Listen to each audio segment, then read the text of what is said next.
Hi, Sudhamshu.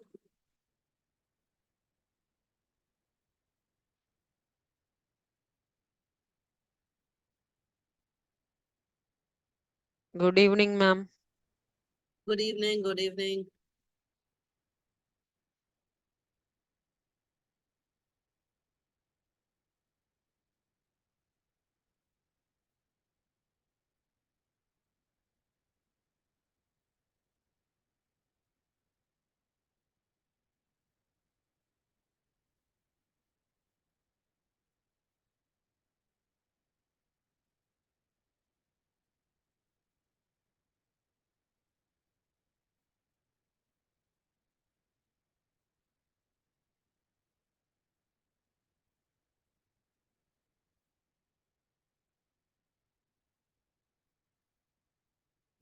Good evening, ma'am. Good evening, Aryan.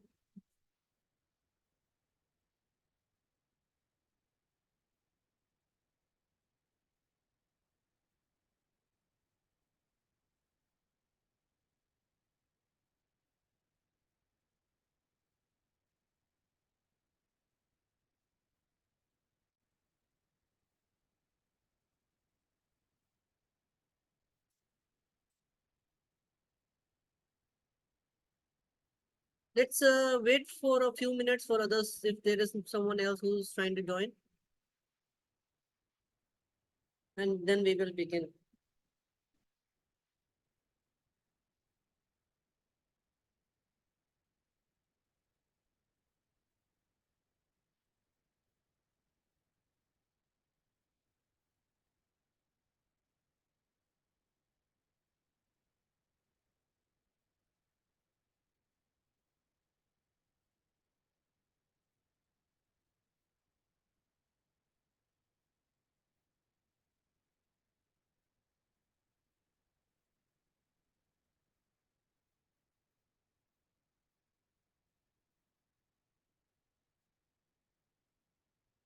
So last time we were doing the rise of nationalism in Europe.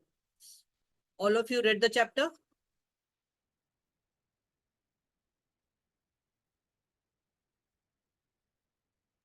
Sort of. Yes. Did you read the chapter? Okay, good. So today I think I think almost finish the chapter.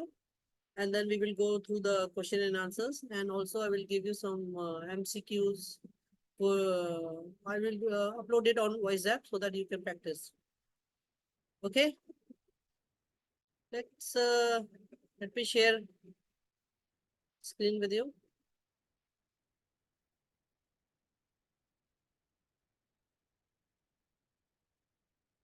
Okay, so there were, for those who were not there in the previous class, we will do a quick revision of what we had already done.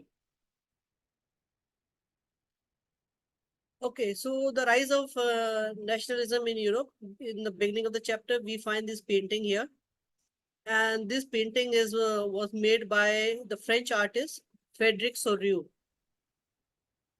Okay, so this was an utopian vision, that is the dream of freedom. Okay, now we'll have to talk about the details of this freedom. This was the painting shows the people of Europe and America, men and women of all ages and social classes, marching in long chain and offering homage to the Statue of Liberty. Like you see here, we have the Statue of Liberty here. Okay, Statue of Liberty is here, and people are marching here. This is the line. Okay, now USA and Switzerland, which were already a nation states at the time of the leading of possession, and already passed the Statue of Liberty. So you see here, if you it is this painting is there even in your book. So USA and Switzerland are leading in the chain. Okay, now who are following the other states of other state nations of Europe are following them. That is Germany, Austria, the Kingdom of the Sicilies, Lombardy, Poland, England, Ireland, Hungary, and Russia are following. Okay, now the Statue of Liberty. In this painting we will see the Statue of Liberty. Okay, so she is carrying a torch in one hand, and there is the book, and there is a book on the other hand. So the torch is the torch of enlightenment, and the book is the Charter of the Rights of a Man. Okay. Now on above there is Christ, because most of the followers are of Christianity. So there is Christ, and there are the angels who are blessing the people who are marching down below. And in fraternity is written above the Christ. This means gods and angels are promoting brotherhood among people. Now, on the foreground in the of the print, there are shattered remains, and these are the remains of what absolute institutions presence, which shows from the repressive government. These are the shatters. These are the remains of the shatters. Of that is shown that they have broken waste of monarchy. Monarchy, everybody was fed up of the monarchy. They did not like the monarchy. It was a very repressive government. Okay, the people were very repressed during the monarchy. So everybody dreamt of freedom from the monarch's rule. Okay, so we are going to talk the first revolution that was started in Europe was the French Revolution. And what was this? And it was this revolution that was followed by the other states in Europe. Okay, so now this is the bullet point that you have to remember about the French Revolution. Okay, it if I remember the date. It started when it started in 1789. Okay, so what they happened? They made French their language. They made their own tricolor flag. Okay, and now they established their own national assembly. So Good evening, ma'am. good evening. Good evening. Okay, we are doing now. Next part is the Civil Code of 1804. After the French Revolution was just beginning, Napoleon Bonaparte took over. Okay, and the most important part about the Napoleon Bonaparte's rule was the Civil Code of 1804. Okay, it is also known as the Napoleon Code. You have to. I have written these bullet points. You have to remember this as the during the Napoleon Bonaparte. This is the, you can say, this is the good points of the Napoleon Code. There are also the drawback. There are 4 bullets in the drawback. Okay, just memorize them. Now, what is the making of the nationalism? So there are people of different language, people of different culture. They had different identity, yet they all wanted to be one nation. Why? Because they were all oppressed by the monarch rule. Okay, so okay, so let's talk about the aristocracy and the middle class. The aristocrats are the monarch. Okay, you can say they are the royals. Okay, and then there were the peasants. Okay, they the aristocrats were very rich and the peasants were very poor. They were very poor, and they were landless. But as the education and print culture had started, there emerged a new class, that was the middle class. These people were educated and they were businessmen, industrialists, and professionals. So these were the ones who were called by liberals. Okay, they wanted freedom from the monarch rule. Okay, so what did liberal nationalism stand for? They wanted the end of the aristocracy rule. They wanted a government with the people's agreement, that is, there should be vote. They wanted freedom of individual, equality before law, end of clerical privileges. There were privileges, special privileges given to those of the church and those of the monarch. Okay, and they wanted a constitution that would represent the government. But what was their problem? They left out. They uh, they uh, they gathered everyone under themselves, but what they did, they left out the landless man, the man who was landless, and they left out women. Okay, So because the landless man had no right to vote and the women had no right to vote. So but because the women and the landless men were voted, they went into protest against the liberals. Okay. So that's why they did not get full support. Now let us talk about the custom union. The custom union. Just remember this. This was taken place in Zolverin. Okay, and the date is 1834. Okay, so what was it like before? There was a whenever a person traveled to another place with his merchandise or any good product that he wants to sell, he would have to go to about he had to go in case like there is an example from Hamburg is going to Nuremberg. He has to pay taxes at 11 places. Okay, and there were about 30 types of currencies. So there was a heavy taxes here. So in this custom union, this was taken place. The tax was reduced. Okay, and also the currency was also reduced. Before there were about 30 types of currencies. Now this was reduced, and also trains, railway tracks were established so that they could trade in a better way. Okay, now next what happens? This is Napoleon. Okay, Napoleon Bonaparte. You break two bones into two parts, you say Bonaparte. Okay, this is how you remember. Now his rule started in 1799 and it ended in 1815. Okay, so how did it come to an end? The main thing was the fight between the Napoleon and the British and Britain. So Prussia, Russia, and Australia. So all of them together fought with Napoleon. Okay, this was also called the Battle of Waterloo. Okay, now after the defeat of Napoleon, conservatives, that is the aristocrats, or you can say the kings and queens. Okay, they finished all that Napoleon changes that Napoleon had made. They undid all of them. Means the Napoleonic Code was finished. Okay, now what did they do? What did they do? They undid Napoleon's change. The monarch was restored. Okay, the church power was restored, social hierarchy was restored, autocratic rule was reestablished, and what they did, they adopted censorship. What do you mean by censorship? Because of Restriction on course, free press. yes, because it was the press, it was the freedom that the people enjoyed, because of which there were protests. Okay. Now, when there is censorship, you do not see the news. You are not allowed to talk.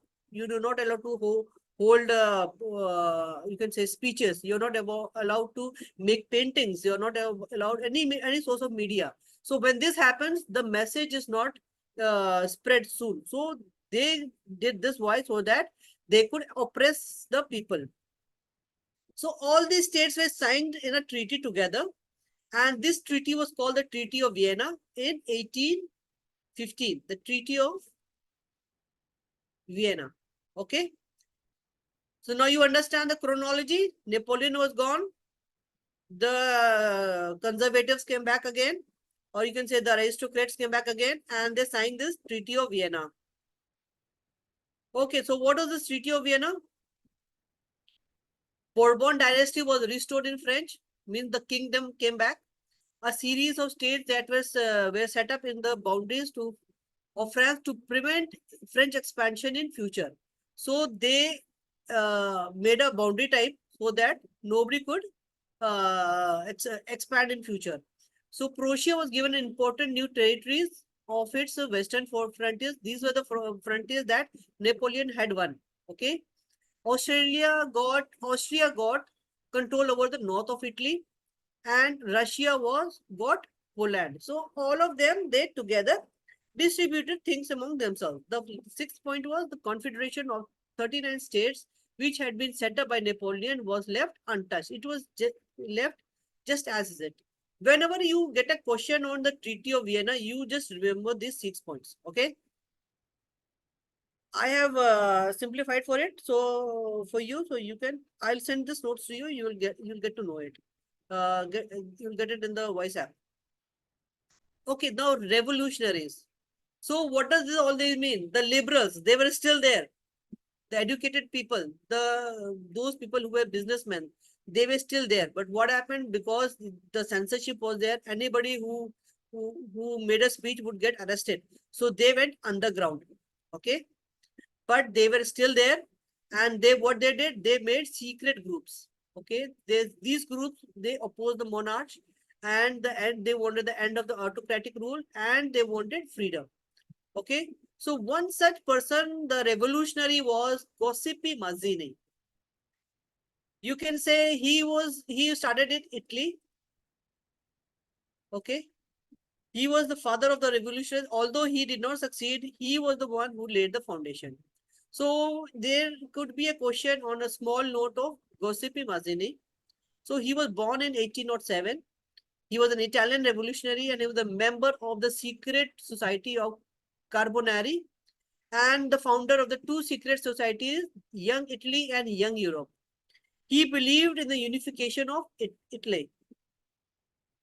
Okay, he did not succeed, but what happened? He laid the foundation for other revolutionary leaders. Let us talk about the age of revolution, that was between 1830 to 1848. How many years are this? How many years is this? Somebody? Ma'am, 18. 18 years, yes. So the age of revolution was this 18 years. So let's talk about, the first thing was the July Revolution, and this is the French flag. Okay. Now the Bourbon kings, coronated after the Vienna Congress in 1815, were overthrown by the liberal revolutionaries. Okay. Now what happened in these revolutionaries? The Bourbon kings were overthrown. They were thrown away. Okay, now what happened? The constitutional monarchy established. Uh, constitutional monarchy. Constitutional monarchy means the king had power. The king was still there. The monarchy was still there, but there was a constitution also to with whom the monarchy had to work along with. Okay, Louis Philippe was installed as a constitutional monarch. Next to the Belgium, Belgium broke away from the United Kingdoms of Netherlands. So these are the two main revolutionaries that happened in between the age of revolutionaries. So what was the July revolution? Okay, so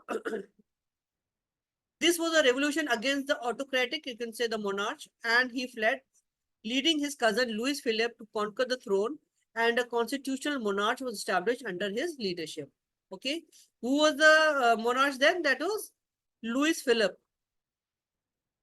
Next, we are going to talk about Greek Revolution. Okay, now this Greeks were under the Ottoman Empire. Okay, the Ottoman Empire was a Muslim empire. Now, like others, they also demanded freedom from the monarch. Okay, they wanted a nation state, but they could not do so on their own. So they started to struggle in 1821, and they seek help from the West European countries. And also the Greek poets and artists helped to awakening the feelings of nationalism. Whenever there is a revolution, what happened? First of all, who are the people who start? The revolutionary leaders. They start their revolution by poems, by folk stories, and by paintings. Okay, so this was how Greek was won. So finally, in 1822, the Treaty of Constantinople was signed, and Greek became an independent state. So you may have a short note on Greek Revolution. You will have to just learn this, and this is this happened, just remember, in the 15th century. Okay. Now, the Greek War of Independence, let's talk about that. This was a successful war of independence. In France, it was not successful, although it was started in France. but it was successful in Greek. Okay. So the Greek revolutionaries between 1821 to 1829. How many years is that? That is about 8 years against the Ottoman Empire. And the West European countries had supported Greek. So their French kingdom, Great Britain, and Russian Empire, while poets and artists hailed Greece as the cradle of European civilization. This organization carried out finally the Treaty of Constantinople in 1832, recognized Greece as an independent nation. Anybody has any doubt till now? Anything that you did not understand? Okay, okay. So let us move on with the story. Now we see the Greek got their independence. So what was the, let us talk about the nationalism was, main thing was the romantic imagination. Romantic imagination means the feeling of patriotism, the feeling of nationalism. Okay. So this was the main thing. Until and unless you don't desire for something, until and unless you do not want anything, you are not going to try for it. You are not going to go for it, right? So this is what happened in Europe. So the nationalism feeling was not spread by war, right?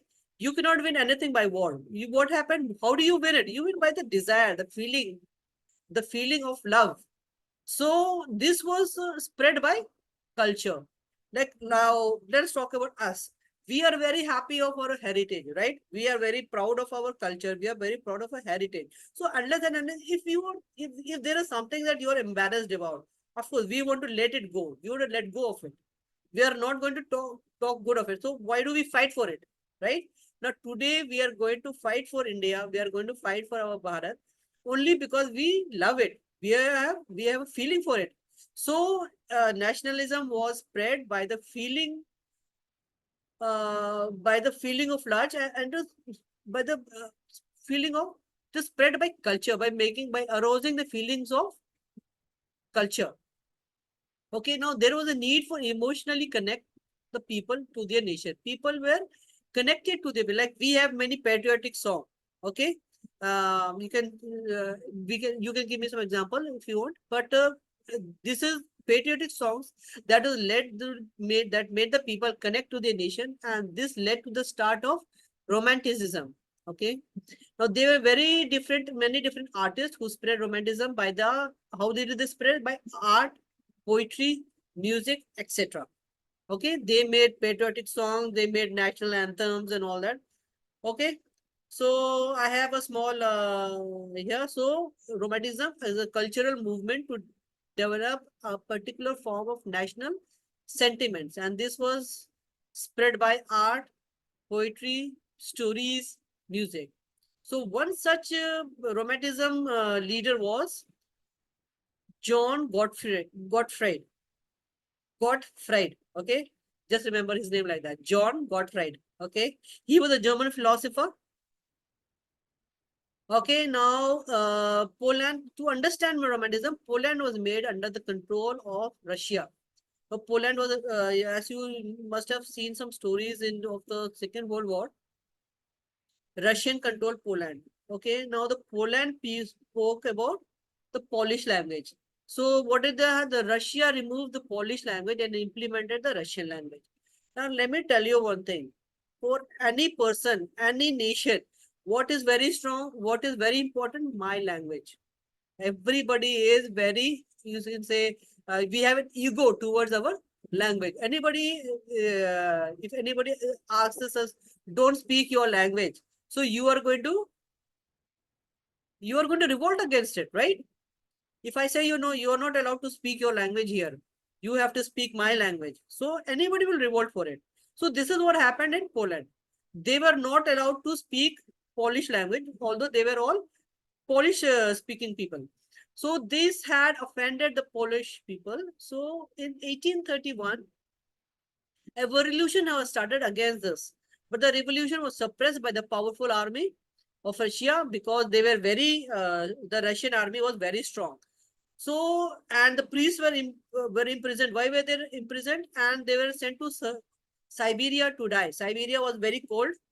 Okay, so they was why were they imprisoned? Because the priests they refused to give any preachers in Russian, and they used their own language. So because of this, the Russian army, the Russian, sent them to jail and somewhere sent to Siberia to die. By this story, we understand that language can be a source to awake the nationalism feeling. Okay, anybody, the people were they, although they were suppressed, still they revolted. Why? Because they were strong. They had a strong feeling towards their language. Okay, now the love of Polish people for their language led them to the revolution. Let us talk about hunger, hardship, and popular revolt. So, what was it? What was the reason? No, what was the reason the peasants, the poor peasants, or you can say the poor workers of the industry, they were unhappy. Main thing was they were working very hard and they had very bad conditions, living conditions. While what happened, they saw that the aristocrats, or you can say uh, the royals, right? They lived a very lavish life. Okay, they had everything to eat, they had drinks, they had dances, and they partied a lot, while the peasants worked their asses off. Okay, so there comes a time during 1830 when the economic hard works was experienced. The population had risen and people got unemployed. There was no job for them. This led to village people turning towards the cities for jobs, where slums began to create and cities also suffered. So when there was no food, they went to the cities. They thought there is a factory over there where they will get job, but that also was not there. What happened? They were they were forced to live into slums. Okay, now products began to enter Europe from England. Products from England were cheaper because they were produced by machines. You can say because the England was had developed in machinery, so they were making very good quality and cheap clothes. Okay, cloth that they were taking from, I think, Indian. They were taking Indian cotton and they were making very cheap clothes. Okay, so because of this, the small producers in small town, in small villages, their producers had their jobs, sorry, their businesses had closed down. Okay, and during this time, the food harvest also had gone bad, and leading to this, there was higher prices in food. And what happened? Ultimately, there was starvation, hunger, and of course, a hungry man is going to revolt. Okay, so let's see here. The rise of population led to unemployment. People from the village, they went to the cities, and this led to slums. Okay. Small producers, they were outset by the import of cheap machine-made goods from England. So what happened? There was hosh posh everywhere in Europe. Okay. Now the poor were struggling for food while the rich had gala dinners. Okay. They had good quality food while the poor people, they starved. The main hit were the people who had come to town in search for jobs. Leading to this, in 1849, people began to revolt in French city, Paris. Okay, when a person is hungry and somebody is having a lot of food, what happened? The French people, they went into revolt. So the rise of food price and bad harvest left the country poor. So in 1848, the French city Paris, it is Paris. Okay, now this, what happened? Because of the, now what they began demanding a constitution. Okay, we want a legislative constitution. Okay, no monarch will not do. That is what people began to revolt and say. So what happened? This scares away the Louis Philippe. Okay, and he leaves the regime, and thus a national assembly is formed. Now, which is France is declared as a republic nation. So this is not absolutely free from monarch. But what happened? They have a constitution here. Okay.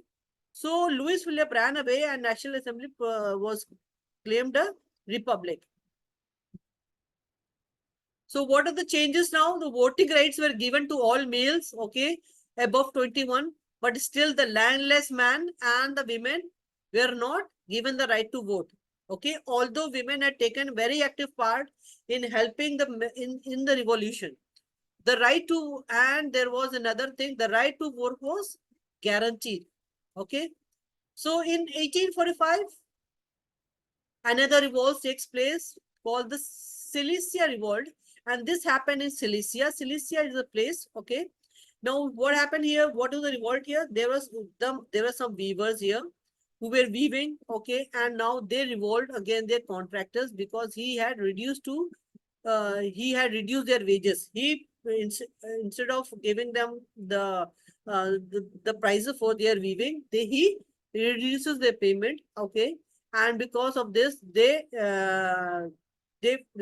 chase him, okay, and what he runs to the villages for protection, but the village they refuse to protect him. What he does, he goes and seeks protection from the Russian army, and the Russian army protect him, and they kill, they like kind of fire the weavers, and about 11 weavers are killed. So the revolt was unsuccessful, but what happens, the news is spread like fire. Everybody remembers this story. Although they were the weavers that died, still the fire of revolution was very hot. Okay. Now next comes the revolution of the liberals. Like I told you, they were educated. They believed in whatever they believed, they wanted. They put it in a book.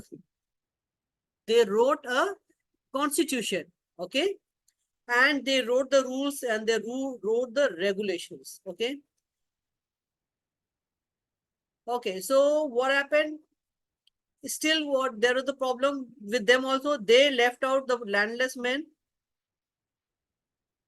and they left out the women. Let me tell you, the women had to fight for 200 years for their rights. And after 200 years of continuous fight, then they got the right to vote. The women got their right to vote. So this was a very long fight for women. Because at that time, what they were, the women are supposed to take care of the house. They're supposed to look after the children. They're supposed to look after their husbands, and they have to take care of the house. They have no time for politics and all that. Although women had supported the revolution very much. Okay, so revolutionaries, they wanted the constitution. They wanted freedom of press. They wanted freedom of association. Remember this? This is very important. And the middle class in the German region makes all German National Assembly, in which they elect 831 members.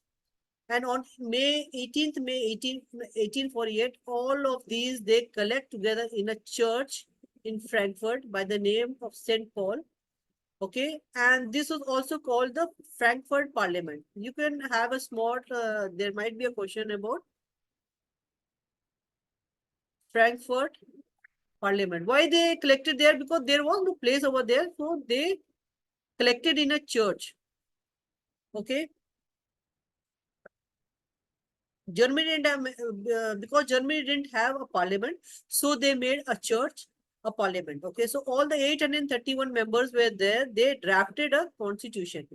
Okay, the book was written. That was very important.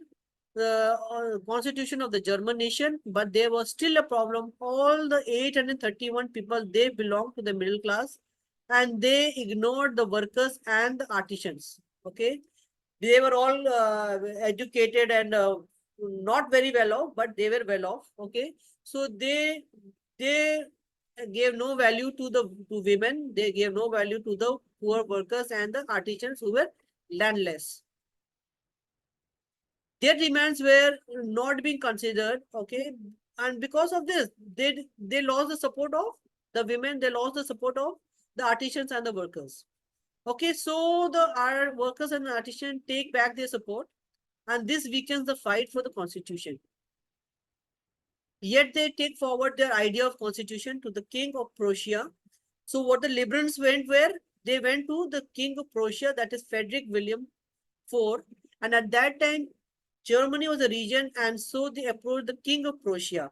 The king calls on his army, and the revolution is suppressed. What? The liberals are again They were educated people, they were very learned, but they did not have an army. Okay. So the Russian army suppresses them. Okay. And the main cause of the revolt is failed as because there was no support of the workers and the artisans. Okay.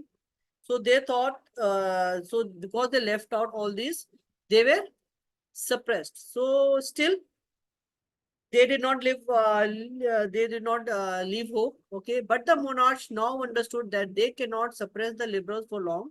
So that's why because they could not stop them from holding protests. So because of that, they gave them some concessions were made by the monarch government. They were granted concessions, right? So what was this concession that they did? They abolished serfdom, that is, you can say bonded labor, from Habsburg dominance and Russia. They grant Hungarians autonomy in 1867. Okay, so this was the concession that the monarch government gave the liberals. Now let us talk about the making of Germany and Italy. We have Germany and Italy. Do any? We will continue this next class. The making of Germany and Italy. So let us take a quick revision here. Anybody has any doubt? No, ma'am. No, ma'am. Okay, you understand the story here? Yes, ma'am. Yes. Okay, okay. So what is romanticism? Yeah. What is romanticism is important. Let me see the reader here. Okay, in the reader we have done this.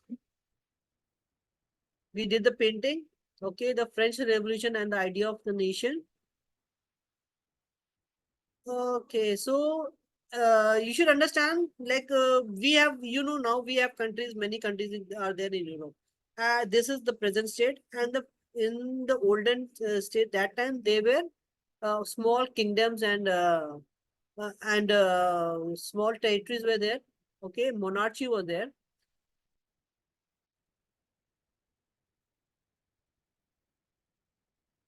This picture might come into your exam. They might ask you to talk about it. So this is about planting the tree of liberty in Germany. Okay.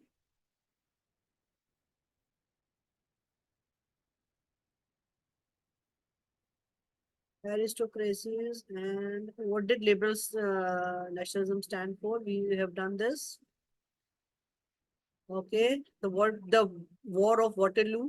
It is what is the war of Waterloo? In the war of Waterloo, Napoleon was defeated. Defeated by Russia and Hmm. Austria. Yeah.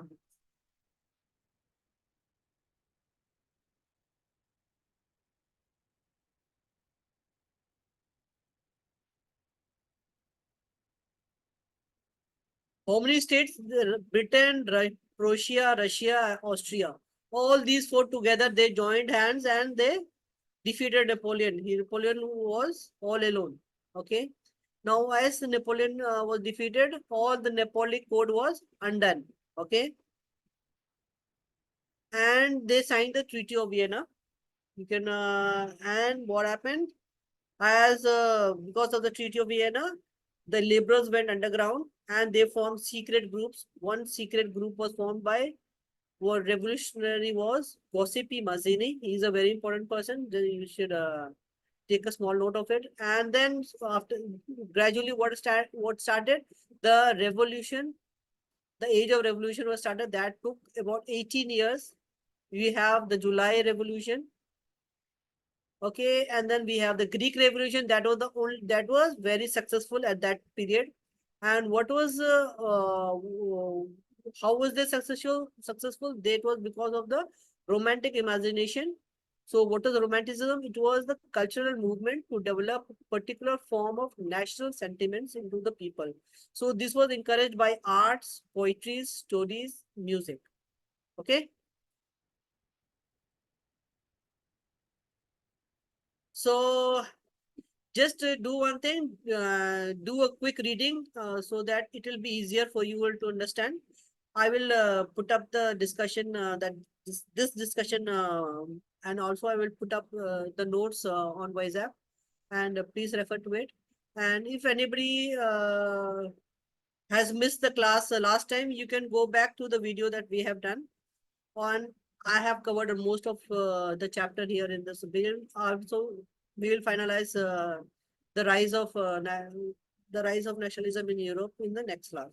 Okay. Anybody has anything to say? No, ma'am. Mayor, you understood everything? Yes, ma'am. Okay. So we will end up class now. Bye, all of you. Bye, Bye, ma'am. ma'am. Thank you. Bye bye. Good Bye, night. ma'am. Have a good day.